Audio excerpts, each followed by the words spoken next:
नमस्कार, मैं हूं पारुल राणा। स्वागत है आपका उत्तराखंड विशेष में। प्रदेश कांग्रेस और उसके नए निजाम विजय बहुगुणा के लिए आज का दिन काफी राहत वाला रहा। कांग्रेस आलाकमान के खिलाफ मोर्चा खोले हुए हरिद्वार सांसद हरीश रावत ने आखिरकार हथियार डाल दिए। दिल्ली में एक पत्रकार वार्ता के दौरान उन्होंने नए मुख्यमंत्री विजय बहुगुणा के समर्थन की बात कही, लेकिन क्या वास्तव में कांग्रेस का संकट टल गया?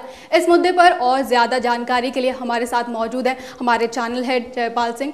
जयपाल जी, हरीश रावत के इस बयान का हम क्या मतलब निकालें? पारुल, जहाँ तक हरीश रावत के इस बयान का मतलब है तो कहीं ना कहीं हरीश रावत की विजय बहुगुणा से आज की बातचीत ने कांग्रेस के भीतर समाधान के एक नए संकेत दिए हैं। राज्यसभा के लिए कल नॉमिनेशन होने वाला है और उसमें हरीश रावत के जो रिश्तेदार हैं महेंद्र सिंह महारा, उनका नाम चलना ये संकेत हैं कि कहीं ना कहीं दोनों के बीच में कॉम्प्रोमाइजिंग फार्मूला निकल गया है। हरीश रावत ने अपने बयान में कॉम्प्रोमाइज़ की बात भी की है, कहीं ना कहीं कंपनसेशन की बात की है। तो लगता है कि उनकी चाहे विजय बहुगुणा से बात करें या कहीं ना कहीं कांग्रेस आला कमान से बात करें तो कहीं ना कहीं उनकी जो निगोशिएशंस हैं वो कहीं ना कहीं टेबल पे आ चुकी है और शायद एक आध दिन में पूरा समाधान निकलता दिखाई दे रहा है। क्या आपको लगता है वाकई हरीश रावत मान गए? देखिए, हरीश रावत का मानना ये बहुत हद तक अभी क्लियर नहीं है। हरीश रावत एक पॉलिटिकल आदमी है और उनके लगातार अब तक के स्टेटमेंट ने यह बताया है कि कोई भी चीज़ के वो सीधी सीधी बातचीत वो नहीं कर रहे हैं। किसी भी चीज़ उन्होंने एक तरफ वो कहते हैं कि वो कांग्रेस की बालिका वधू नहीं है, यानी कि कहीं ना कहीं उन्होंने ये संकेत दिए कांग्रेस आला कमान को कि उनके साथ वो बालिका वधू जैसे ट्रीटमेंट नहीं कर सकती।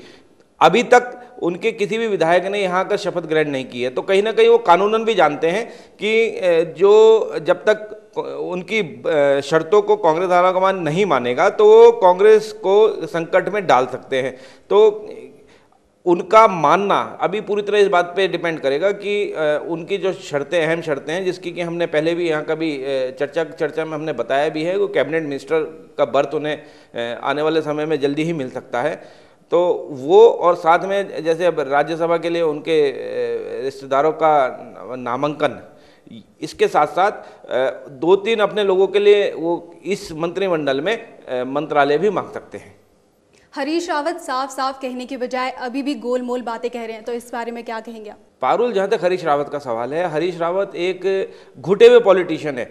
कभी भी वो खुलकर अपने भावना का इजहार नहीं करते, वो कहीं ना कहीं दूसरा रास्ता ढूंढते हैं। उन्होंने कोशिश की है कि अपने समर्थकों के थ्रू वो मैसेज भेजा जाए, अपने आप को बुरा ना बनाया जाए। हालांकि कांग्रेस आलाकमान के सामने सारी स्थितियाँ हैं, सारी परिस्थितियाँ हैं, तो कांग्रेस आलाकमान जरूर जानती है कि बिना हरीश रावत की समर्थन के ये विधायक या ये लोग जो वहाँ दिल्ली में हरीश रावत को के साथ जुड़े हुए हैं, ये बिना हरीश रावत के समर्थन की ये एक कदम भी आगे नहीं बढ़ाएंगे। तो ऐसे में वो लगातार अगर इस तरह का जो बयान दे रहे हैं, उन्होंने कोशिश की है कि वो अपने आप को बुरा ना बनाए, ताकि जो भी कॉम्प्रोमाइज़ की गुंजाइश रहे वो गुंजाइश बरकरार रहे और कांग्रेस आलाकमान को कहीं ना कहीं जो है कांग्रेस आलाकमान को ये लगे कि हरीश रावत वास्तव में जो है इस पूरे प्रकरण में उनको एक लाभ देना शायद कांग्रेस के लिए प्रदेश में उचित रहेगा।